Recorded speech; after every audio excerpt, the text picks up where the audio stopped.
you were quoted, I think it was back in January, in reference to the media ownership law changes. And I had an interesting phone call last week from someone at the ABC, a journalist, about IPTV, because we were the first to have a crack at it. And as I understand it, there may well be a program on that this week. The point I made, I guess, in response to questions asked was this, and I'm certainly not having a shot at you in this sense, but from my point of view, one of the questions led me to say, I'm fed up with politicians and journalists in high-rise buildings in capital cities saying that, as part of the media ownership review, it's critical that we protect and preserve localism and local content. And my point to the journalist was to say that anybody with two bob for brains would know that's been out here in the real world, localism died and has been dying a slow death for a good 10 years since aggregation, or way back then. There's no local content anymore other than Wins News. There's no local sport. There's nothing really other than what emanates. No, I'm talking about TV, sorry, TV, radio's another story. But yeah, even looking at any level of local content at all, it's gone, and yet people are saying, we really need to make sure the new laws protect and preserve that. Are you one of the pollies who is aware that it's gone, or are you looking at it another way? I'm aware that it is incredibly challenged, and that in 15 years' time, it will no longer exist. Right now, we do have a window where I do believe we need to protect local content. Not everybody has IPTV. But we'd have to recreate it. Not everybody, and I champion this particular format, if you like, as the future of where we can actually reinstill localism, hyper-localism, if you like. Right now, if I go to the northeast of Victoria, they have Prime, they have Win, they have the ABC, etc. They have quite a competitive market for local TV. I think that is something to be championed.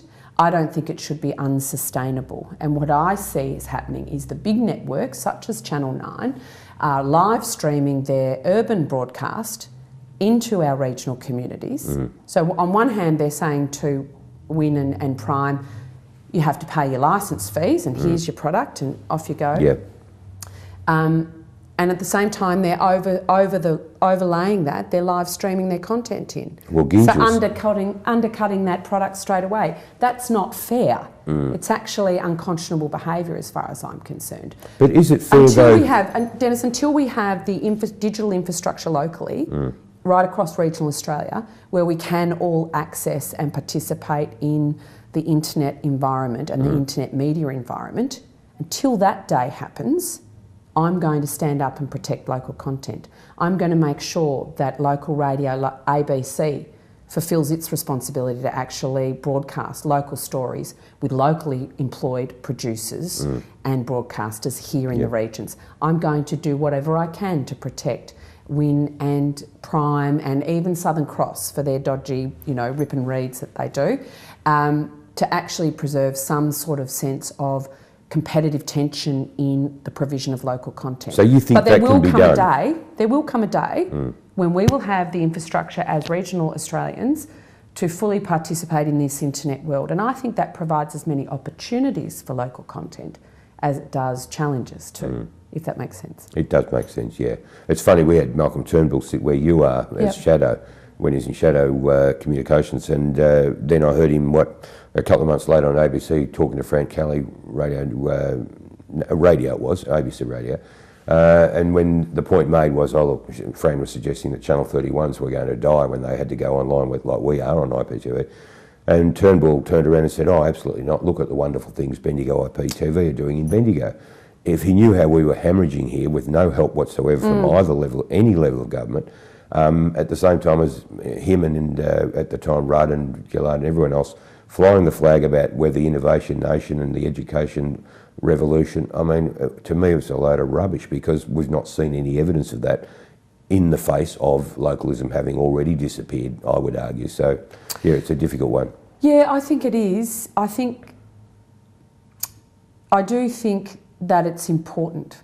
I think as globalisation effects are more keenly felt in the regions than they are in urban centres, the need to have that local voice, whether it's the National Party in Canberra, whether it's IPTV in Bendigo, whether it's a focused ABC rural and regional branch, becomes much more important. Otherwise, we become homogenous and Americanised. Absolutely. And nobody wants that.